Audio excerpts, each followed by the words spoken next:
Hare Krishna, dear devotees. Wanted to seek the blessings of Radha Shyam Sundar, Radha Madhav, Krishna, Balaram, Bal Gopal, the Singadev, Jagannath, Vladiswara, Gaur, Nitai, Shrimati Tulsi Maharani, Haridas Thakur, Guru Parampara, Srila Prabhupada, Guru Maharaj, and the assembled devotees. So, we want to start the second canto from chapter 1. Brief overview of the first canto is as follows. The sages of Naimisharanya ask questions of Sutta Goswami, which he answers. The sages give details of 22 incarnations, and Krishna is stated to be the source of all the avatars. Then Narad guides Vyasadeva to glorify Krishna and give an account of his own life. The Lord saves Parikshit, and Queen Kurti offers wonderful prayers. Bhishma instructs Yudhishthir and leaves his body in the presence of Krishna. Yudhishthir's devotional rule is described, after which Krishna returns to Dwarka, where he is so respectful to his elders. Parikshit's astrological predictions about his qualities make Yudhishthir happy. Vidur returns to Hastinapur and preaches to Dhritarashtra, who leaves home and achieves perfection. Yudhishthir then sees bad omens, and Arjun returns from Dwarka dejected and defeated, informing the king of Krishna's departure for the spiritual world. Yudhishthir also decides to go back to Godhead, as do his brothers and wives. Kali breaks 3 legs of Dharma, which is represented by the bull, and earth, represented by the cow, was sad that Krishna has left the planet. Parikshit threatens Kali, who surrenders to him, and is allowed to stay in certain places, including gold. Parikshit insults Samika Rishi, and his son Shringi curses Parikshit to die in 7 days. Parikshit gives up all attachments and heads for the Ganga, where Sukadev comes to instruct him. So now we can go into Canto number 2. This is a really amazing verse.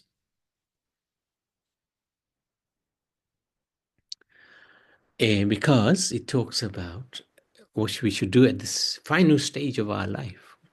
One should be bold enough not to be afraid of death, but one must cut off all attachment to the material body and everything pertaining to it, and all desires thereof. So this is important because otherwise we will remain in this world forever and a day. And the whole idea of making spiritual progress is to get this detachment. But the only way to get the detachment really is by becoming attached to Krishna. That attachment to Krishna destroys all detachment to material things. So, chapter 1, of Canto 2, and it is entitled The First Step in God Realization. Success by chanting the holy names of the Lord. Sukadeva Goswami congratulates Parikshit for asking such a glorious question. Those who are materially engrossed are busy in sleeping, sex life, making money, maintaining relatives. They should hear, chant, remember, and worship Lord Krishna. However, the highest perfection of human life is to remember this personality of Godhead at the end of life. This can be achieved by constant chanting of the holy names of the Lord. So, now Sukadeva Goswami explains the importance of God conscious, Krishna consciousness. He urges Parikshit to use his remaining time wisely. So this is good advice for us as well. As did King Katwanga, who attained self-realization within a moment. He was fighting for the demigods. He was such a good fighter. Demigods asked him to fight for them. And after he defeated the demons, he asked the demigods asked him, what would you like? Oh, tell me, when will I die? Oh, yeah, your death is going to be imminent. He immediately sat down, started meditating on the Supreme Lord, and he attained perfection. What is the value of a prolonged life which is wasted? Better a moment of full consciousness, because that gives one a start in searching after his supreme interest. At the last stage of life, one must be bold. One should leave home, focus on Om or Krishna, and control the mind whilst meditating on Vishnu. Parikshit inquired, how can the mind be applied so that the dirty things are removed? Very good question, because we have so many things in our mind, and mostly they're not very positive things. Sukadev Goswami replies that one can sit and breathe properly and apply the mind with intelligence to the Virat Rup, the universal form of the Lord. Then he began his description. Patalok is the lower planetary systems, the feet of the Lord. Then Mahital, the hips of the Lord. Pur is the chest. Mahalok is the neck. Janaslok is the mouth. Tapalok is the forehead. Satyalok is his head. So universal form here is represented by the universe. The different planetary systems headed by Satyalok. So these are different aspects of the Lord. And then there's some more. The demigods headed by Indra, his arms. The 10 directional sides are his ears. The sun has the power of seeing. The day and night, eyelids. So the eyeballs is the sun. Eyelids is the day and night. The director of water, Varun, his palate. His jaws of teeth are Yam, god of death who punishes the sinners. The art of affection is his set of teeth. Affection. And the most alluring, illusory material energy is his smile. Modesty is his upper portion of his lips. Hankering is his chin. Religion is the breast of the Lord, and irreligion is his back. So it's interesting. Even irreligion comes from the Supreme Lord. Of course, we have a choice whether to accept that irreligion or not. The rivers are his veins, the trees his hair, day and night his dress, wild animals his belt, the birds his artistic sense, the Brahmins his face, the Kshatriyas his arm, Vaishyas his thighs, Shudras protected by his feet. One who desires liberation must concentrate on this form of Viratrup.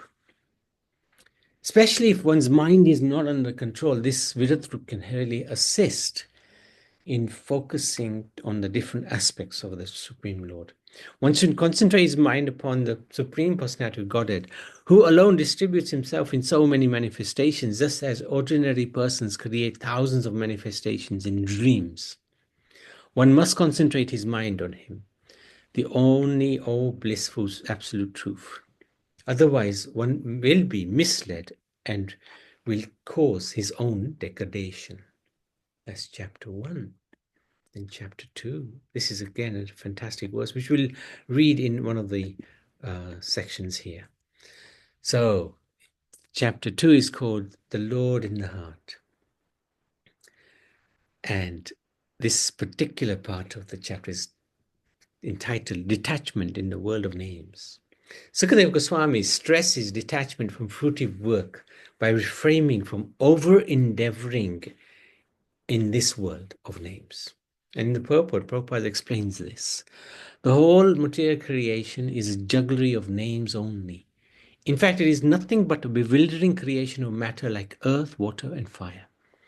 The buildings, furniture, cars, bungalows, mills, factories, industries, peace, war, or even the highest perfection of material science, namely atomic energy and electronics, are all simply bewildering names of material elements with their concomitant reactions of the three modes. So we live in a world of names. That's all it is, because it is very temporary. Everything will come to an end, and we'll only hear the name of it. So this is quite interesting, very interesting. Are there no torn clothes lying on the common road? So this is the verse that I was showing you earlier. Are there no torn clothes lying on the common road? Do the trees which exist for maintaining others no longer give alms in charity? Trees are so kind and merciful. They don't even complain when you pick the apple or the pear. Do the rivers being dried up no longer supply water to the thirsty? Are the caves of the mountains now closed? Or above all, does the Almighty Lord not protect the fully surrendered souls? Very, very interesting questions. If one is surrendered to the Lord, do we think He will not protect us? Why then do the learned sages go to flatter those who are intoxicated by hard-earned wealth? It's a very nice question indeed. Sometimes we want to approach wealthy people for their assistance, and we perhaps do not have so much faith that the Lord will provide. We got to have that faith. The process of meditation should begin from the lotus feet of the Lord and progress to his smiling face. This is important when we do darshan of the Lord. Best not to go straight to the face, but start with the feet, and then gradually the meditation should be concentrated upon the lotus feet, then the calves, then the thighs, in this way, higher and higher. The more the mind becomes fixed upon the different parts of the limbs, one after the other, the more the intelligence becomes purified. And the advantage of getting the intelligence purified is that it will control the mind. Otherwise, the mind is very strong and hard to control. But if we have good intelligence, purified intelligence, then it's possible to control the mind. Leaving the material body. When the yogi desires to leave, he should not be perplexed about the time and place. Sit comfortably and through meditation push the life air up from the navel to the heart, then the chest, further up to the top of the head. He controls the senses, meditates on the super soul in the heart, and should then reach the cerebral hall and give up his material connections, having gone to the Supreme. On the way to Brahmalok, the Bhakti Yogi passes over the Milky Way to the circle of the Shishumara, which is the navel of Lord Vishnu. He finally attains Satyalok, where there is no fear of death. At the end, he goes beyond the coverings of the elements to associate with the Supreme Personality of Godhead in the spiritual world. Only the purified soul can attain the perfection of associating with the Personality of Godhead in complete bliss and satisfaction in his constitutional state. Whoever is able to renovate such devotional perfection, maybe cultivate such devotional perfection, is never again attracted by this material world. He never returns. So this is the material world, and then we have Shivlok, Maheshtam. Beyond that we have Viraj River, and then beyond that we have Brahmajyoti, the effulgence of the Lord. And we have Vaikuntha, and above Vaikuntha is Ayodhya, and above Ayodhya is Golok, Vrindavan Dham, Krishna's abode. And this is the material universe. The coverings are here, 7 coverings, each one 10 times thicker than the previous one. Shishumara is basically part of the Supreme here. We'll come across that a lot more in the 5th canto.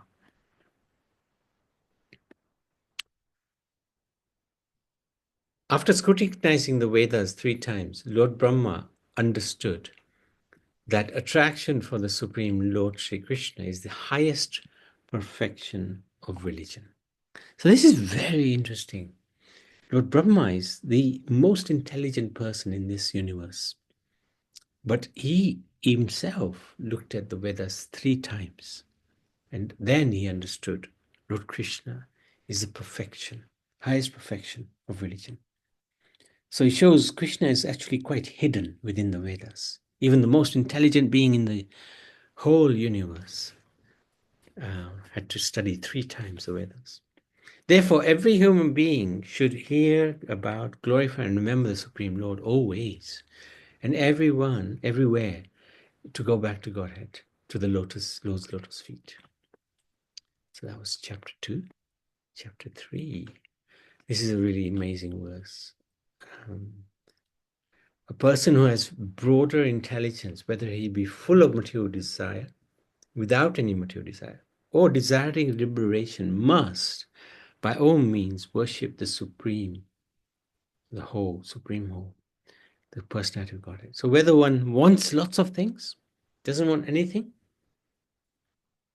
or wants liberation, approach the Lord. Even if you want something, approach the Lord. At least you're asking the right person. Chapter 3.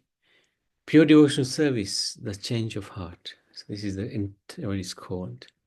One can attain the supreme destination through the devotees. Sutta Goswami gives a comprehensive list of demigods and powerful living entities one can worship for attaining a specific goal. Ultimately, however, when one is full of material desires, whether one is full of material desires, desires liberation, or has no desires at all, one should worship the Supreme Personality of Godhead, because he is the ultimate authority in awarding benedictions.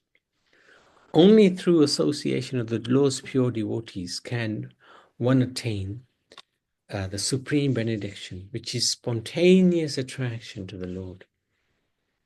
This is achieved by simply simplifying one's life and concentrating on discussions of topics of the personality of Godhead in the company of great devotees. So it's very important. And when we have Bhagavatam with us, Bhagavatam is not only the Supreme, Bhagavatam is also the devotee. Bhagavatam talks about the devotees a lot. In fact, Bhagavatam is a discussion by the devotees about the Supreme Lord.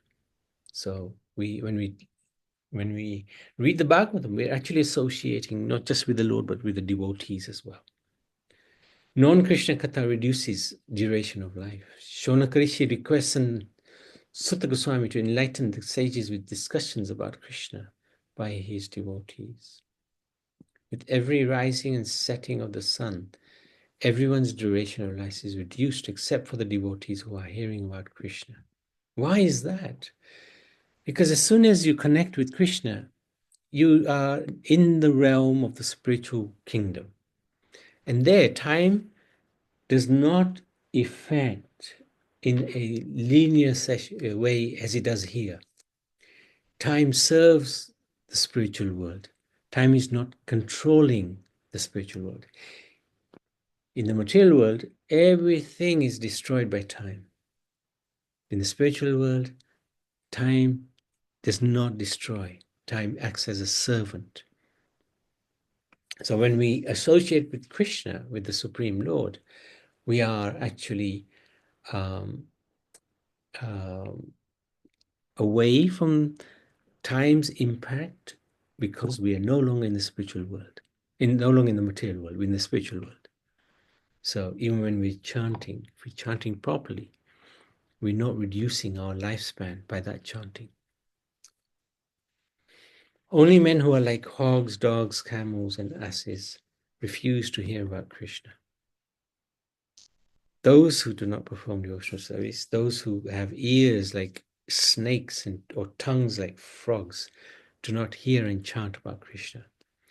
One who has not taken the dust of the lotus feet of the pure devotees on his head is factually dead, even though he may be breathing. One who feels no ecstasy while chanting the name of Krishna has a heart of steel. So this is very, very important point to understand. When we chanting Krishna's name, our focus should be simply on the Supreme Lord. We are actually associating one-to-one with the Lord because he is not different from his name. So this is a very important point. Chapter 4, process of creation. So now Parikshit Maharaj asks some questions. Parikshit Maharaj, who as a result of his attraction to Krishna gave up all of his affectionate ties for his wife, children, etc., inquires about how the Supreme Lord creates and maintains the phenomenal world with the help of his various energies and expansions, and how he winds up the creation in the sporting spirit of a player. In reply, Sukadeva Goswami first offers obeisances to the Lord, acknowledging his greatness and the inconceivability of his ways, then glorifies the pure devotees of the Lord, who, being empowered by the Lord, can purify all sorts of fallen souls. This is the beauty of the pure devotees. They can, within a moment, purify. There's a verse in the Bhagavatam that says you can go into the Ganga and bathe, but it'll take a long time to get purified. But simply by one moment's association with a pure devotee, one can become completely purified. And we've seen that. Narad Muni, there was somebody called Mugrari who was a hunter.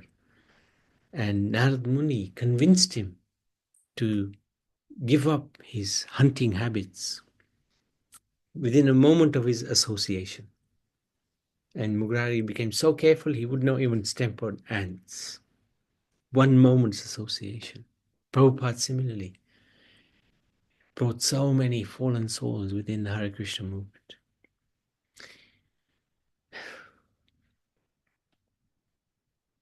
The Lord is the super soul and supreme Lord of all self-realized souls. He's a super soul with everyone, but especially the self-realized souls.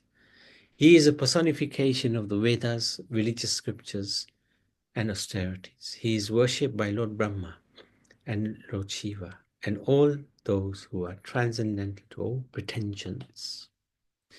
Sukadeva Goswami ends his preamble with prayers begging for the mercy of the Lord so that he may be empowered to speak properly. He clarifies the nectar of the Vedic literatures which drops from the Lord's mouth into the receptive ears of his devotees. Sukadeva Goswami then refers to a conversation between Brahma and Narad Muni. So that's end of chapter 4. I wanted to stop there. Any questions? Any comments?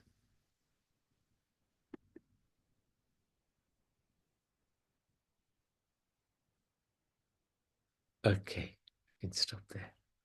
Srimad Bhagavatam ki jai. Jai Shri Krishna.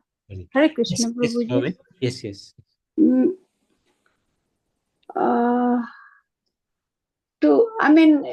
It's not very hard question. It's just, I think I did understand.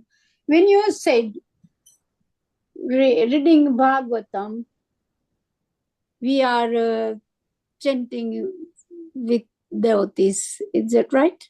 Associating. We are Bhagavatam is, associating. What does that mean? We are keeping company with the devotee. So Bhagavatam is all about the Lord, right? So when we read Bhagavatam, we are having the company of the Lord. Yes. Because we are reading about him. So we are actually remembering him. But beauty of Bhagavatam is devotees talking about God.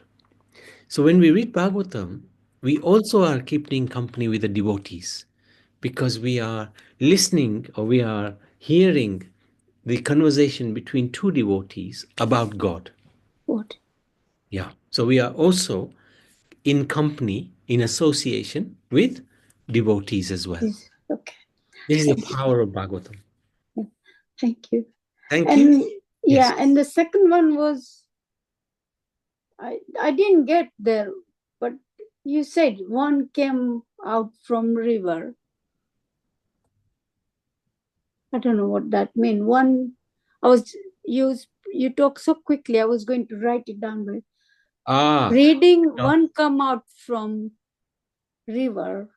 You reading Bhagavatam or one come out from river. no. There's this point about this. Do the rivers not supply water? Is that the one you mean? No, no, it's saying that if you done